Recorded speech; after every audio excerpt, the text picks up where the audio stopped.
Hello दोस्तों, excellent coaching centre के YouTube channel पे आपका स्वागत है। आज हम लोग लुसेंट ऑब्जेक्टिव साइंस बुक से मैकेनिक्स का आगे का क्वेश्चन करेंगे। हम लोगों ने 51 क्वेश्चन तक ऑलरेडी कर लिया था। तो आते हैं 52 क्वेश्चन पे। 52 क्वेश्चन क्या कर रहा है? बल गुणनफल है किसका? ए ऑप्शन दिए हुए द्रव्यमान और वेग का, द्रव्यमान और त्वरण का, भार और वेग का, या फिर भार और त्वरण का। तो इसका सही जवाब हम लोग क्या डालते हैं? एफ इक्वल टू जानते हैं एम इंटू ए, यानी द्रव्यमान और त्वरण। तो इसलिए इसका बी ऑप्शन आपका सही हो जाएगा कि बल क्या है, इसको डिलीट कर देता हूँ। बल जो है वो द्रव्यमान और त्वरण का गुणनफल है। ठीक है, 53 नेक्स्ट। 53 क्वेश्चन में क्या कहता है कि जब कोई व्यक्ति चंद्रमा पर उतरता है तो उसके शरीर में उपस्थित पदार्थ की मात्रा आप में परिवर्तन होता है, भार घट जाता है, मात्रा अपरिवर्तित रहती है, या फिर भार में परिवर्तन होता है, या मात्रा तथा भार दोनों में कमी होता है। इसका सही जवाब क्या होगा? देखिए, दो चीज़ ध्यान में रखनी है। एक पदार्थ की मात्रा कह रहा है और दूसरा भार कह रहा है। तो हम क्या जानते हैं कि जो भार होता है वो m इंटू जी पे डिपेंड करता है। तो अगर व्यक्ति यहाँ से अगर चंद्रमा पर जाएगा तो जी चेंज कर जाएगा, यानी भार तो बदलेगा, ये तो पक्का है। तो भार घट जाता है, और भार वो भी क्या होता है, अगर यहाँ पे क्या होता है 1/6 हो जाता है। जो पृथ्वी पर जी का मान होता है उसका 1/6 हो जाता है।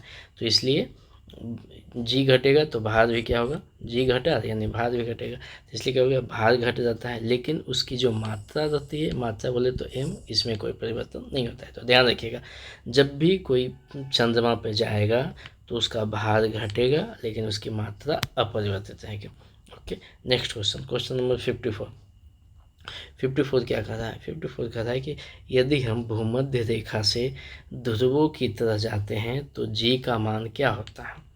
बढ़ता है, घटता है, वही बना रहता है, या फिर 45 डिग्री अक्षांश तक घटता है? ठीक है, इसको थोड़ा सा अच्छे से समझते हैं। हम बात कर रहा है क्या कि भूमध्य रेखा से ध्रुवों की तरफ जाने की बात कर रहा है। ये देखिए, सबसे पहले हम लोग देखते हैं क्या कि देखियो, ये हमारा अर्थ है, ये हमारा अर्थ है। अगर हम अर्थ ले रहे हैं तो ये जो बीच में होता है इसको कहते हैं भूमध्य रेखा, भूमध्य रेखा या विषुवत रेखा। ठीक है, और यहाँ जो होता है नॉर्थ पोल है, इधर साउथ पोल है, ये ध्रुव कहलाता है। जो हमारा जी का वैल्यू होता है इक्वल टू होता है GM/r²। तो यहाँ देखोगे तो जी जो है वो इन्वर्सली प्रोपोर्शनल है किसके? रेडियस के। तो जैसे जहाँ रेडियस अगर ज़्यादा होगा तो जी का मान क्या होगा? कम होगा। जब रेडियस कम होगा, ये कम होगा, तो जी का मान ज़्यादा होगा, यानी इन्वर्सली प्रोपोर्शनल है। तो ये ध्यान में रखिएगा। अब देखो, अगर हम भूमध्य रेखा पे जाएंगे तो यहाँ पे क्या है? स्वाभाविक सी बात है कि रेडियस ज़्यादा होगा, आर का वैल्यू ज़्यादा होगा। तो आर ज़्यादा होगा तो इसलिए यहाँ पे क्या होता है? जी कम होता है। और जैसे जैसे हम ध्रुवों की तरफ जाएंगे, ऊपर की ओर अगर हम जा रहे हैं, सपोज नॉर्थ पोल की ओर मूव कर रहे हैं, तो क्या होगा? जी आर का वैल्यू कमेगा। तो जब आर कमेगा, आर कम होगा, तो जी क्या होगा? जी ज़्यादा होगा। ठीक है, यानी सिंपल याद रखिए कि पोल पे जी मैक्सिमम होता है, और जबकि विषुवत रेखा पे जी मिनिमम होता है। वही चीज़ हमने यहाँ एक्सप्लेन कर दिया है अच्छे से। ये देखिए, नॉर्थ पोल है, ये साउथ पोल है। अब ये विषुवत रेखा, इसी को भूमध्य रेखा कहते हैं। ये भी याद रखिए, कर्क रेखा, मकर रेखा को भी याद रखिए, क्योंकि क्वेश्चन में पूछ सकता है। तो इसलिए बस ध्यान में रखिए कौन सी रेखा कहाँ है। अब देखिए, जी का वैल्यू GM/r² होता है, इन्वर्सली प्रोपोर्शनल है। तो जी विषुवत रेखा पे चूँकि आर मैक्सिमम होता है तो जी मिनिमम होगा, और ध्रुव पर क्या होगा? आर मिनिमम है तो इसलिए जी मैक्सिमम होगा। यानी जैसे ही हम विषुवत से ध्रुव की तरफ जाएंगे तो जी का मान बढ़ेगा। तो ये ध्यान में रखिए। और वही अगर क्वेश्चन बना के पूछ सकता है कि अगर पूछे कर्क से अगर विषुवत की तरफ जाएंगे तो क्या होगा? तो कर्क से विषुवत की तरफ जाएंगे तो जी का मान घटेगा, क्योंकि पोल पे मैक्सिमम है और यहाँ पे मिनिमम है। ओके, आगे अगले क्वेश्चन पे आते हैं हम। तब तक इसको क्लीन करते हैं। ओके, ठीक है, नेक्स्ट क्वेश्चन क्या है? तो इसका सही जवाब क्या हो? जो हम भूमध्य रेखा से ध्रुव की ओर जाते हैं तो जी का मान बढ़ता है। तो 54 का आपका हो जाएगा A option. Okay, next question 55। शरीर का वजन क्या होगा? शरीर का वजन जो है वो पृथ्वी की सतह पर सभी जगह एक समान होगा? नहीं, शरीर का वजन या भार जो है वो mg पे डिपेंड करेगा। तो जब g समान नहीं है तो ये कैसे होगा? ध्रुवों पर अधिकतम होगा। हाँ, तो यही सही जवाब हो जाएगा, क्योंकि जो वजन है वो किस पे डिपेंड करता है? m इंटू जी। m तो चलो ठीक है फिक्स है, लेकिन जी तो चेंज करेगा ना। तो जी ध्रुवों पर अधिकतम है, तो इसलिए वजन भी सबसे ज़्यादा, भार भी सबसे ज़्यादा कहाँ होगा? ध्रुव पर होगा। विषुवत पर अधिकतम होगा? नहीं, अधिकतम नहीं, यहाँ क्या होगा? न्यूनतम होगा। मैदानों की तुलना में पहाड़ों पर अधिक होगा? नहीं, ये भी गलत है। अब आ जाते हैं क्वेश्चन नंबर 56। 56 क्या कह रहा है कि व्यक्ति पृथ्वी की सतह की तुलना में चंद्रमा की सतह पर अधिक ऊंचा क्यों उछल सकता है? अच्छा, पृथ्वी पे जितना उछलेगा उससे ज़्यादा हम चंद्रमा पर उछल सकते हैं। उसका रीज़न क्या है? उसका रीज़न यही जी है। जो अर्थ पे जो जी होता है, जी ऑन अर्थ और जी ऑन मून, ठीक है, तो क्या होता है, मून पे जो है इसका 1/6 गुना होता है। अर्थ पे जितना है, अर्थ पे हमको पता है 10, तो उसका यानी 10/6 होगा मून पे। तो इसी वजह से हम क्या होगा, वहाँ अधिक कुछ है। ग्रेविटेशनल जो ग्रेविटी लगाते हैं, जो ग्रेविटेशनल एक्सीलरेशन वो है कम है, तो फोर्स भी कम लगता है, इस प्रकार हम ज़्यादा उछल पाते हैं हम। अब अच्छा, इसका ऑप्शन एक बार देख लेते हैं। चंद्रमा की सतह खुरदरी है इसलिए? नहीं। चंद्रमा का कोई वायुमंडल नहीं होता है? नहीं, इस वजह से नहीं। चंद्रमा में गुरुत्वाकर्षण के कारण त्वरण, ये देखो ये सही जवाब है। चंद्रमा में गुरुत्वाकर्षण के कारण जो त्वरण है वो पृथ्वी की तुलना में कम होता है, तो यही सही जवाब हो जाएगा। Question number 57। 57 क्या कर रहा है कि 20 केजी के वजन को ज़मीन के ऊपर 1 मीटर की ऊंचाई पर पकड़े रखने के लिए कितना कार्य किया जाएगा? तो इसमें देखो इसका सही जवाब हो जाएगा 0 जूल। अब कैसे होगा वो समझिए। क्या कर रहा है, हम लोग जानते हैं क्या कि W = F × S × cos theta, ये फॉर्मूला पता है, वर्क यही होता है।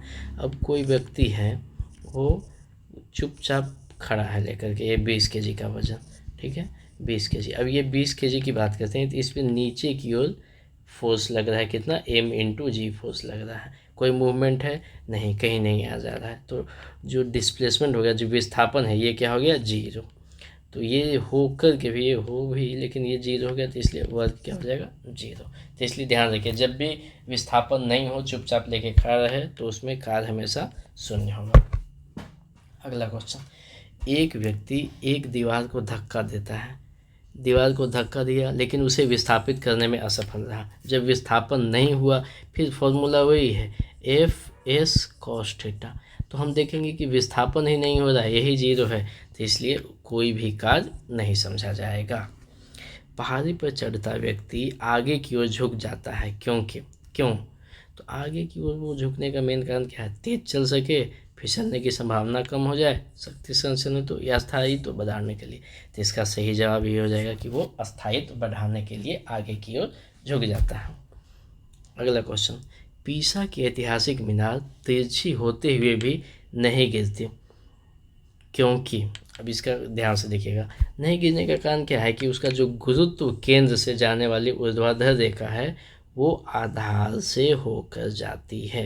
इसको एकदम याद कर जाइए कि उसके गुरुत्व केंद्र से जाने वाली ऊर्ध्वाधर रेखा आधार से होकर जाती है, इसीलिए तिरछी होते हुए भी पीसा की मीनार नहीं गिरती है। बाकी ये सब दिया हुआ था, यह एक आश्चर्य है, इसके पीछे ईश्वरीय प्रभाव है, ये भी नहीं होगा, और ये खड़ा थे आधार से नहीं होकर जाती है, तो ये भी नहीं होगा। सही जवाब ए हो जाएगा।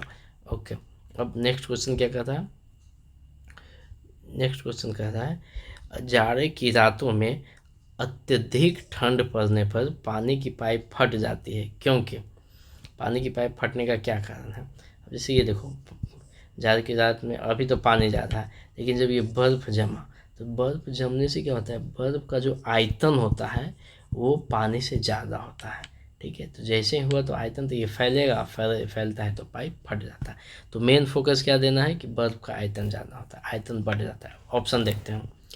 जमने के बाद पानी का घनत्व कम हो जाता है। ऐसे तो ये सही है कि पानी का घनत्व कम होता है, नो डाउट, लेकिन इसके लिए और ऑप्शन भी देखते हैं। जमने के बाद पानी कठोर हो जाता है, था ये इसकी कठोरता पाइप को तोड़ती है, नहीं, गलत जवाब।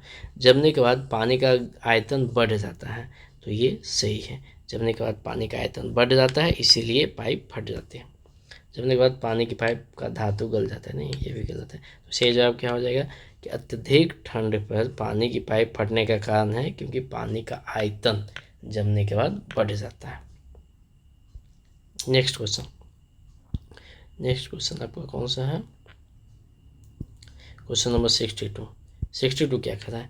पानी से भरी डार्ट लगी बोतल जमने पर टूट जाएगी क्योंकि, क्यों टूट जाती है? जमने पर बोतल सिकुड़ती है, जमने पर जल का आयतन घट जाता है, या जमने पर जल का आयतन बढ़ जाता है। तो ये हो जाएगा जमने पर जल का आयतन बढ़ जाता है, इसीलिए वो टूट जाती है।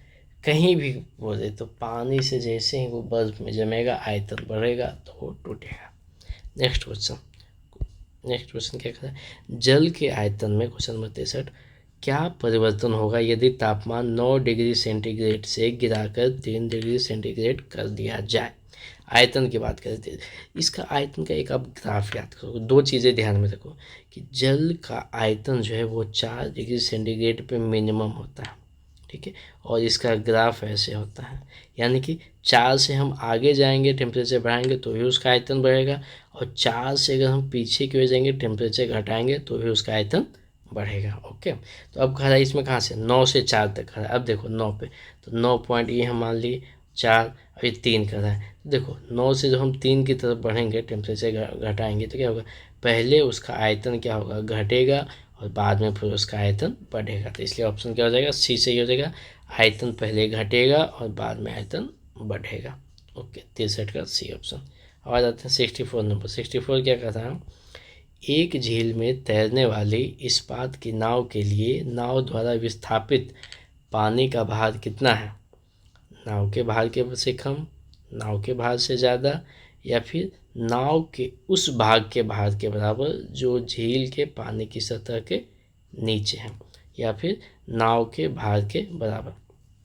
तो ध्यान से इस क्वेश्चन को समझिए, ये बहुत ही इम्पोर्टेंट क्वेश्चन है, और इसका सही जवाब ये हो जाएगा सी ऑप्शन। कि देखो होता क्या है, जब हम किसी झील में या किसी नदी में जब कोई नाव जाता है, तो जितना पानी वो डिस्प्लेस किया, विस्थापित किया, ठीक है, जितना विस्थापित पानी का विस्थापित करेगा, उतना ही उस भाग के भार के बराबर है झील के पानी की सतह।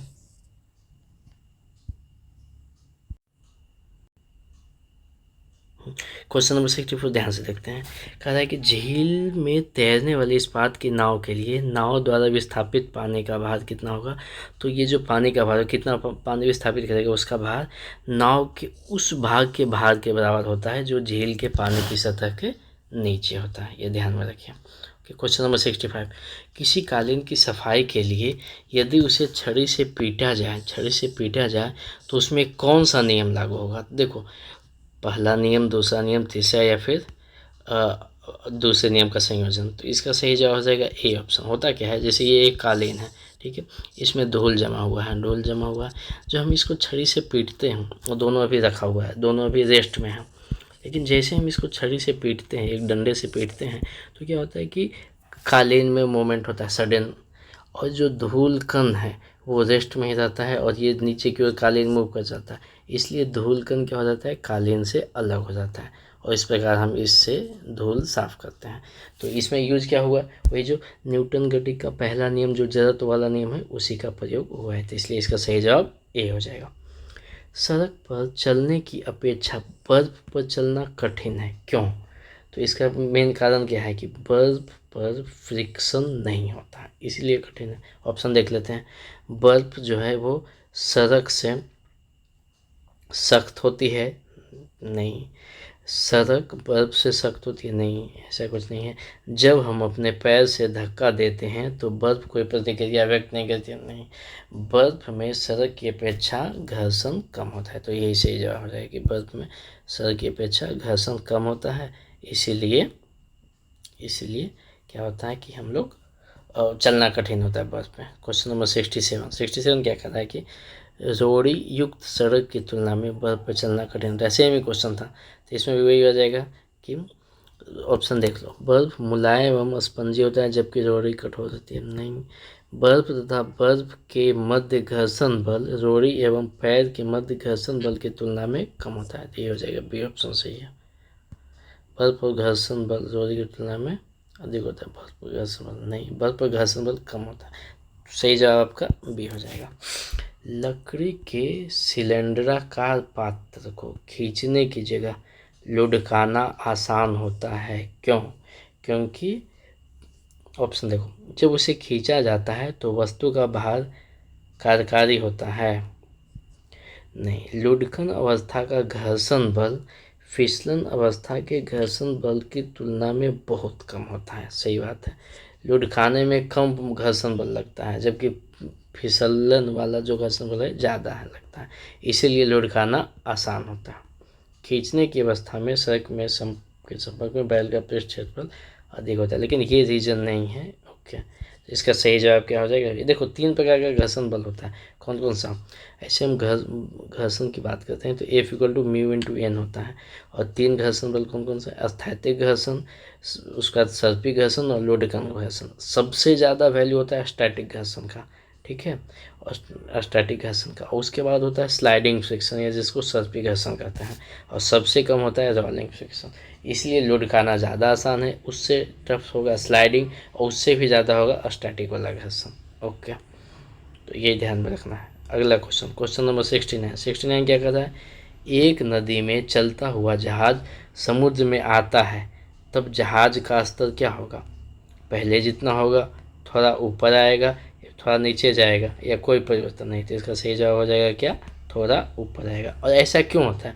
क्योंकि देखो, नदी है और ये समुंदर है, तो इसमें क्या होता है, इसमें जो होता है पानी होता है वो लवणीय होता है, बहुत सारे लवण धूलकण बहुत सारी चीज़ें होती हैं, जिसके कारण इसका जो घनत्व है वो ज़्यादा होता है। इसके पानी का घनत्व ज़्यादा होता है। अब डेंसिटी ज़्यादा होने के कारण क्या हो जाता है, थोड़ा सा नाव जो है वो ऊपर उठ जाएगा, इसमें आएगा, जैसे ही इसमें आ जाएगा तो थोड़ा सा ऊपर आ जाएगा।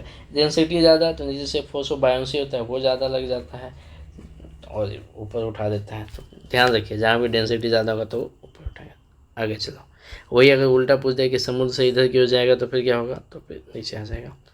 नेक्स्ट क्वेश्चन क्या कहता है? लोहे की कील पारे में क्यों तैरती है जबकि यह पानी में डूब जाती है? ठीक है, तो यहाँ भी वही कारण है। कोई भी वस्तु को अगर हम किसी द्रव में डुबा रहे हैं तो ध्यान रखिए, अगर द्रव का घनत्व ज़्यादा है और वस्तु का घनत्व कम है तो वो वस्तु तैरेगा। लेकिन अगर वस्तु का घनत्व ज़्यादा है, सपोज कोई वस्तु डालें, उसका घनत्व ज़्यादा है तो वो नीचे जाके बैठ जाएगा। तो यही कह रहा है कि लोहे की कील को पारे में डाल रहे हैं तो पारे का घनत्व ज़्यादा होता है। ऑप्शन देख लेते हैं।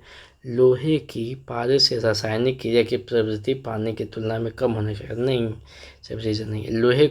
लोहे का भार पानी से अधिक है तथा पारे से कम है, नहीं, ये भी रीजन नहीं है। लोहे का घनत्व पे फोकस करेंगे, उसके डेंसिटी पे फोकस करेंगे, उसके घनत्व पे फोकस। लोहे का घनत्व पानी से अधिक है तथा पारे से कम है, तो यही सही जवाब हो जाएगा क्या? C option. इसको थोड़ा सा एक्सप्लेन भी कर देते हैं। जैसे पारे का अगर घनत्व देखोगे तो उसका होता है 13.6 ग्राम पर सेंटीमीटर क्यूब, लेकिन वही लोहे का घनत्व देखोगे तो 7.8 ग्राम पर सेंटीमीटर क्यूब।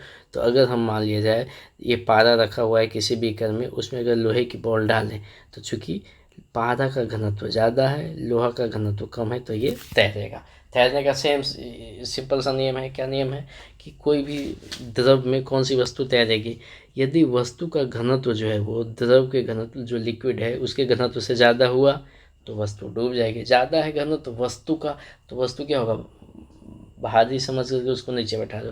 लेकिन अगर वस्तु का घनत्व कम है द्रव के घनत्व से तो फिर क्या होगा, वस्तु तैरेगी। ओके, यही था, इसको ध्यान में रखिए। और एक चीज़ और यहाँ दिया हुआ है, हाँ, ये उत्प्लावन बल के बारे में थोड़ा सा समझाए हुए हैं कि कौन सा वस्तु तैरेगा, वो आगे आएगा तो फिर एक्सप्लेन करेंगे। नेक्स्ट क्वेश्चन, जब एक ठोस पिंड को पानी में डुबाया जाता है तो उसके भार में ह्रास होता है, यह ह्रास कितना होगा? तो ध्यान दीजिए, विस्थापित पानी के भार के बराबर, या फिर विस्थापित पानी के भार से कम, या विस्थापित पानी के भार से अधिक। तो इसका सही जवाब क्या हो जाएगा? विस्थापित पानी के भार के बराबर। इसको एक्सप्लेन ही कर देता हूँ। देखिए होता क्या है, उत्प्लावन बल, जब हम सपोज़ नदी में, तालाब में या कहीं भी कोई भी वस्तु को डालेंगे तो वो नीचे से एक फोर्स लगाएगा ऊपर की ओर उस वस्तु पे, ठीक है, जिसके चलते उसका भार में भी कमी आ जाती है, आभासी भार भी उसको कहते हैं। और कितना जो बल लगाता है नीचे से उसी को कहते हैं उत्प्लावन बल। इसका वैल्यू होता है V ρ G।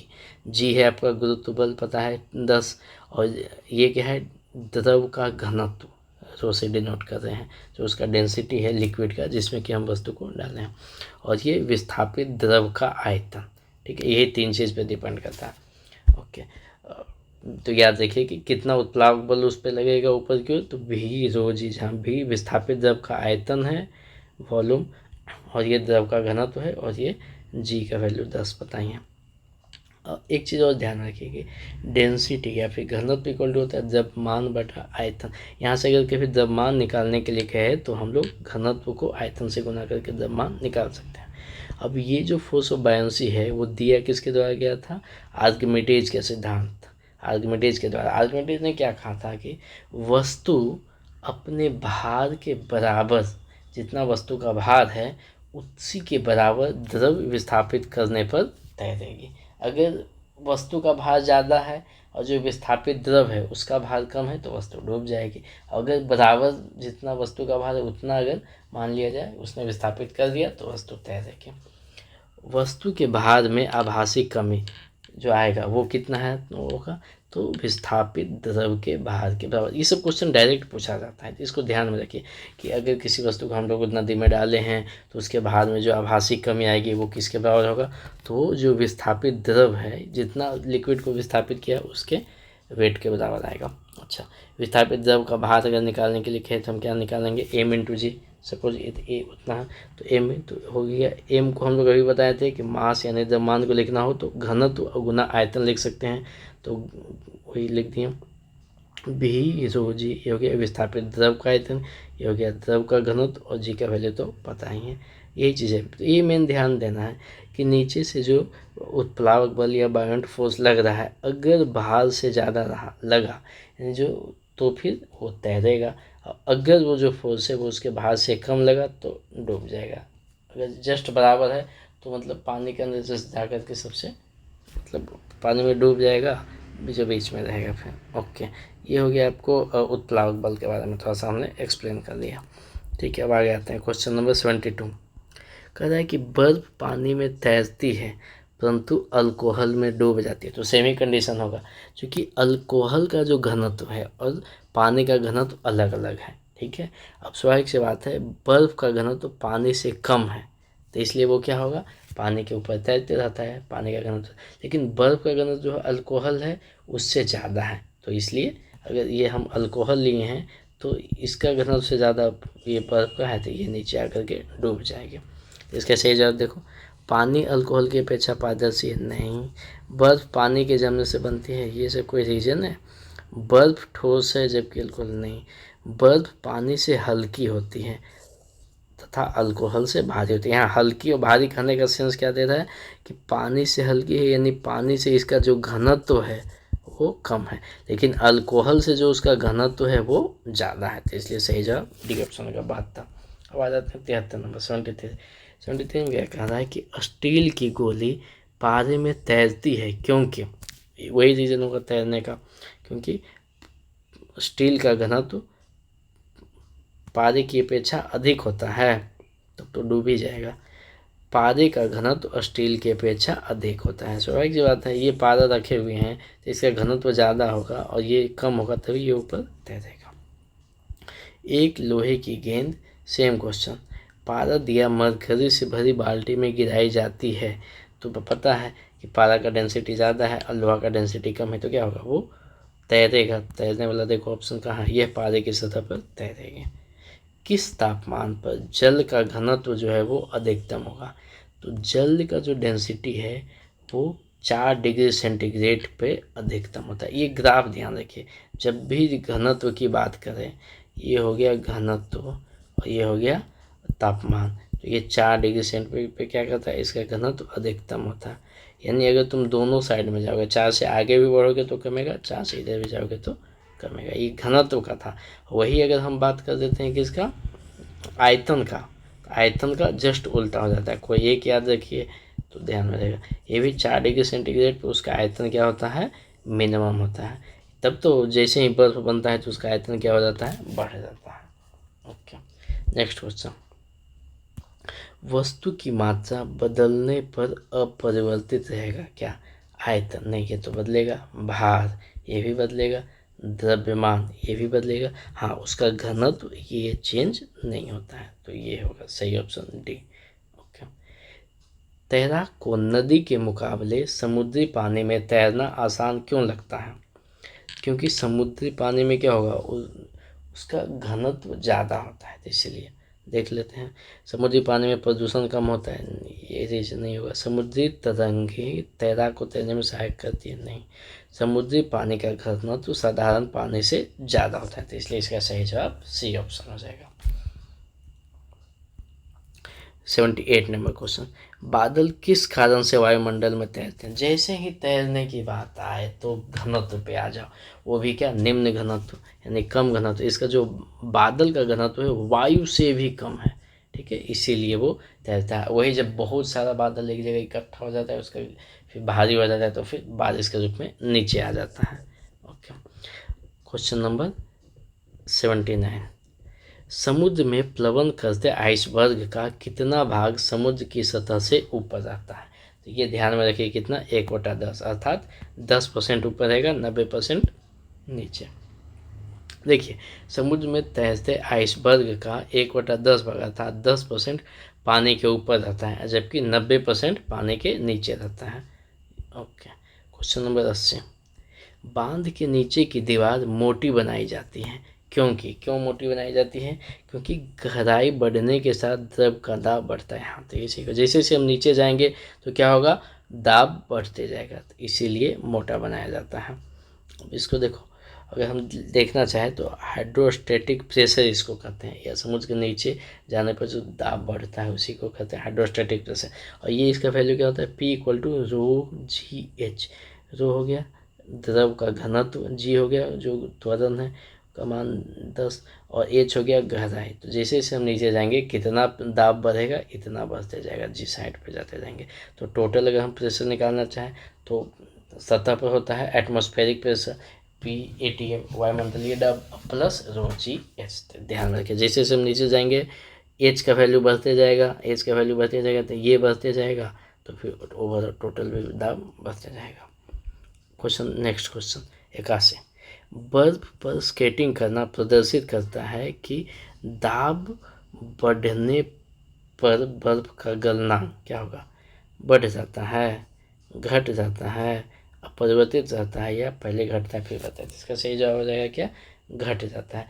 क्योंकि देखो जैसे ही पानी के केस में याद रखना, पानी या बर्फ के केस में जैसे ही दाब बढ़ाएंगे तो उसका जो गलनांक है घट जाता है, और वो जो स्पर्श वाला है वो पिघल जाता है, इसलिए फिसलन करना आसान हो जाता है। ओके, नेक्स्ट क्वेश्चन जैसे देखो जनरली क्या होता है, जनरली और पानी के केस में एक्सेप्शन है, दोनों में ध्यान रखना। जनरली दाब बढ़ाएंगे तो गलनांक बढ़ता है, लेकिन पानी के केस में उल्टा होता है। तो पानी वाला याद रखो, कुछ हमें पानी वाला ही पूछाता है। दाब जब हम बढ़ाते हैं तो पानी का गलनांक कमता है, तो बर्फ पर स्केटिंग करने के लिए खड़े व्यक्ति के पैरों के नीचे का दाब जो है वो अधिक है, ठीक है, अधिक प्रेशर लगा रहा है, तो इसलिए गलनांक वहाँ पे कम गया स्पर्श वाले जगह में। जैसे ही कम गया तो बर्फ का स्पर्श वाला हिस्सा क्या होगा, पानी में बदल जाएगा, जैसे पिघल गया तो बस वहाँ से फिसलने लगा वो, तो इसलिए वो इसी का उपयोग करके वो स्केटिंग व्यक्ति करता है। नेक्स्ट, चौराहे पर पानी की फुहारे में गेंद नाचती रहती है, क्यों नाचती रहती है, क्योंकि पानी का वेग अधिक होने से दाब घट जाता है और वो नाचते रहती है। नेक्स्ट क्वेश्चन, भारी हिमखंड शीर्ष की अपेक्षा निचले तल से पिघलता है। अच्छा इसका क्या, इसका भी सेम ही रीजन है, देख लेते हैं चारों ऑप्शन। निचले तल का तापमान अधिक होता है, नहीं। निचले तल का दाब अधिक होने के कारण गलनांक घट जाता है, हाँ, क्योंकि नीचे दाब ज़्यादा होगा तो इसलिए उसका गलनांक वहाँ कम जाएगा तो वहीं से पिघलता है, नीचे से ही पिघलता है। ये देख लो, जैसे ये भारी हिमखंड का निचला हिस्सा है, तो निचला हिस्सा है, ये पूरे का प्रेशर यहाँ आ रहा है नीचे वाले हिस्से पे लग रहा है, तो यहाँ दाब ऑब्वियसली ज़्यादा होगा। दाब जैसे ही ज़्यादा होगा तो गलनांक कम जाएगा, गलनांक कम जाएगा तो नीचे वाला पिघल जाएगा, तो इसलिए नीचे से ही पिघलता है। क्या क्वेश्चन नंबर 84 क्या कहता है, दलदल में फंसे व्यक्ति को लेट जाने की सलाह क्यों दी जाती है। सेम इसमें भी वही है कि दाब हमको कम करना है। होता क्या है, जैसे ये एक व्यक्ति खड़ा है दलदल पे, सपोज खड़ा है, तो अभी जो कांटेक्ट में है नीचे सरफेस के साथ, बस ये दिस वन और दिस वन बहुत ही कम एरिया कांटेक्ट में है, ठीक है। और इसका जो mg फोर्स है वो इतने कम एरिया में लग रहा है, तो ज़्यादा जो प्रेशर होता है, जो दाब होता है, दाब में हम लोग क्या जानते हैं, बल बटा क्षेत्रफल। तो बल मान लिया जाए तो यहाँ सपोज 20 न्यूटन है और यहाँ क्षेत्रफल सपोज 2 यूनिट है, 2 यूनिट मानिए, तो इतना दाब लग रहा है। लेकिन वही व्यक्ति जब लेट जाएगा तो देखिए इसका क्षेत्रफल कितना बढ़ गया, क्षेत्रफल पूरा पीठ, सर, दोनों पैर, ये सब कांटेक्ट में आ गया, तो क्षेत्रफल ये जो 2 था, एज्यूम कर रहे हैं कोई यूनिट, ये 10 हो गया। सोचिए, बल तो मान लीजिए सेम ही लगा, इसका बल mg ही लगा, लेकिन क्षेत्रफल 10 हो गया, क्षेत्रफल का एरिया बढ़ गया, तो अब जो दाब हो जाएगा, देखो ना कितना कम जाएगा, 20/10 यानी 2 यूनिट। पहले अगर 10 था तो अभी 2, सिर्फ खड़ा से लेटने से, ठीक है। तो इसीलिए तो अब दलदल था तो दलदल में नीचे धंसते जा रहा था, लेकिन अब उसके धंसने का स्पीड जो है वो कम जाएगा, इसीलिए कहते हैं कि दलदल से बचने के लिए लेट जाओ, ठीक है। नेक्स्ट क्वेश्चन, इसका सही जवाब क्या होगा, क्षेत्रफल अधिक होने से दाब कम जाता है फंसे व्यक्ति का। नेक्स्ट क्वेश्चन, बर्फ के 2 टुकड़ों को आपस में दबाने पर टुकड़े आपस में चिपक जाते हैं, तो सेम रीज़न है। चिपकने का रीज़न क्या होगा कि दाब अधिक होने से बर्फ का गलनांक घट जाता है और बर्फ वहाँ पिघल के फिर वो चिपक जाता है। प्रायः तेज आंधी आने पर फूस या टीन की हल्की छतें उड़ जाती है, क्योंकि छतों का आकार जटिल होता है, छतें कसकर बंधी नहीं होती हैं, या फिर छत के ऊपर बहने वाले उच्च वेग की वायु छत सतह पर दाब उत्पन्न कर देती है तथा छत के नीचे का दाब समान रहता है। तो सही जवाब इसका ए हो जाएगा। होता क्या है, जैसे ये देखो घर है, ठीक है, ये घर है बना हुआ, अब नॉर्मल कंडीशन में यहाँ का प्रेशर समान है, लेकिन जब तेज वायु आया तो इसको सब लेते चला गया, तो यहाँ पे वैक्यूम नहीं क्रिएट होती, लेकिन लो प्रेशर हो गया। यहाँ तो हाई, जो पहले से प्रेशर है वही नॉर्मल प्रेशर है, तो इसलिए क्या करता है, इस जो टीन है इसको उड़ा के लेके चला जाता है। रेल के पटरी के नीचे लकड़ी या कंक्रीट की चौड़ी पट्टियाँ लगाई जाती है, इसका क्या कारण है, इसका भी सेम ही कारण है कि हमको दाब कम करना है। तो ऑप्शन देख लेते, वह झटकों को अवशोषित कर सके, नहीं। फिश पट्टियाँ सही तरीके से लगाने के लिए, नहीं। पट्टियाँ समानांतर बनी रहे, नहीं। रेलगाड़ी द्वारा लगाया गया दाब कम हो जाए, हाँ ये जाओ। देखो अगर मान लीजिए ये सिंपल सी पटरी है तो इस पर रेल चलेगा, तो अभी जो बल लगेगा इस पे लगेगा और इस पे लगेगा, लेकिन वो क्या करता है कि यहाँ सीमेंट का या लकड़ी का गुटका हर एक मतलब 1-1 मीटर पे लगा देता है, ठीक है, ये गुटका, और इस पे पटरी को बिछाता है, ठीक है। तो अब जब ट्रेन चलती है तो उसने बल लगाया इस लोहे पे, और ये लोहे से फिर ये ट्रांसफ़र इस पूरे एरिया में हो गया, ठीक है, इसलिए प्रेशर कम जाता है और सेफ और ज़्यादा सेफ है, सेफ्टी भी हो गया। नेक्स्ट क्वेश्चन 88 नंबर, 88 क्या कहता है, इसको थोड़ा सा क्लीन कर देते हैं।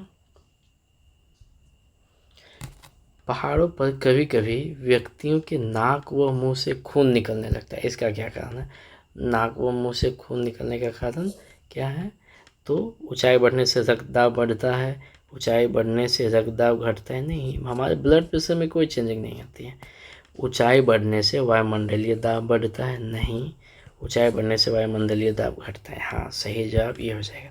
अब इसको कैसे एक्सप्लेन करते हैं, जैसे नॉर्मल कंडीशन में अगर कोई व्यक्ति है तो इसके जो अंदर का जो दाब है और बाहर का दाब कितना है, P80, अंदर का दाब है वो लगभग बराबर होता है।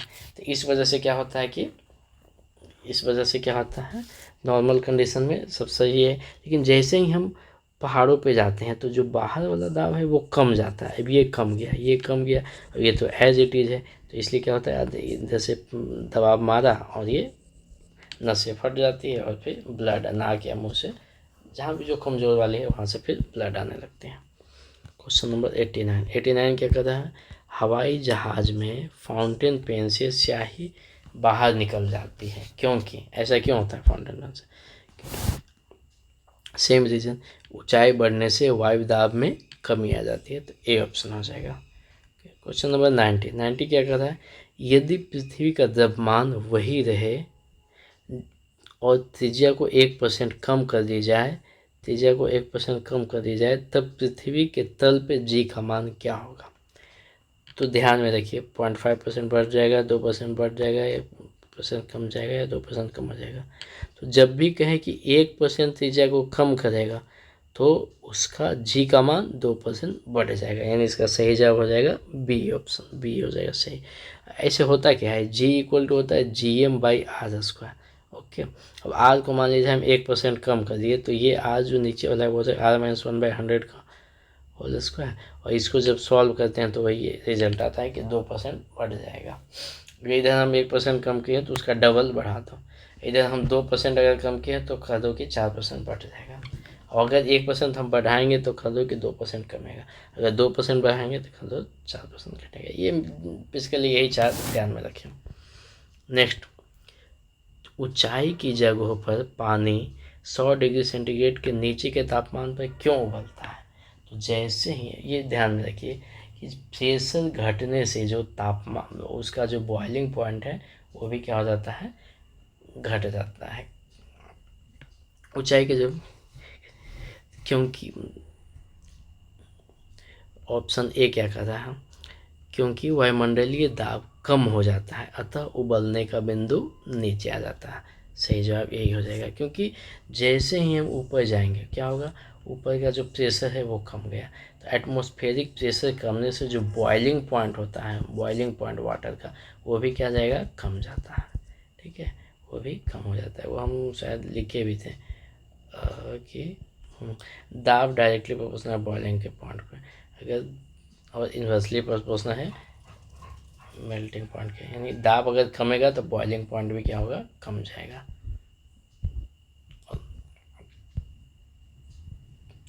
यहाँ तक आपका हो गया था क्वेश्चन नंबर 91। अब आते हैं क्वेश्चन नंबर 92 में क्या है, साबुन के बुलबुले के अंदर का दाब क्या होता है? तो वायुमंडलीय दाब से अधिक होता है साबुन के बुलबुले के अंदर का दाब। 93, हम दलदली सड़कों पर क्यों फिसलते हैं? तो फिसलने का रीज़न क्या है, गुरुत्वाकर्षण बल, अपेक्षिक वेग, घर्षण की कमी या घर्षण की अधिकता। तो सही जवाब हो जाएगा क्या, घर्षण की कमी। बस पे फिसल रहे थे वहाँ भी घर्षण की कमी, दलदली सड़क है वहाँ भी घर्षण की कमी, जहाँ भी, क्योंकि चलने के लिए घर्षण चाहिए, घर्षण कम है तो फिर चलना मुश्किल होगा, फिसलने लगेंगे। जब बैरोमीटर का पारा अचानक गिर जाए तो यह किस बात का द्योतक होता है? जब बैरोमीटर का पारा अचानक अगर गिरे तो ये आंधी या झंझावत की संभावना को बताता है। हाइड्रोजन से भरा हुआ पॉलीथीन का एक गुब्बारा पृथ्वी के तल से छोड़ा जाता है, वायुमंडल के ऊंचाई पर जाने से क्या होगा? अच्छा, उस गुब्बारे का क्या होगा? तो धीरे धीरे क्या होगा, ऊपर हम जाते हैं तो एटमॉस्फेरिक प्रेशर कमता है, तो प्रेशर जब कमेगा तो गुब्बारा जो है वो धीरे धीरे आकार में बढ़ेगा, फैलेगा, और एक वक्त आएगा ऐसा आएगा कि फिर वो फूट जाएगा। तो देखो ऑप्शन में क्या कह रहा है, गुब्बारे के आमाप में कमी आएगी, कभी नहीं। गुब्बारा चपटा होकर के चक्रिका प्रकार के आकार में आएगा, नहीं। गुब्बारे के आमाप में वृद्धि होगी, हाँ, तो ये सही हो जाएगा बी ऑप्शन। तो ये हमने 95 तक लगभग कर लिया है, बाकी के क्वेश्चन जो है मैकेनिक्स के हम अगले क्लास में करेंगे।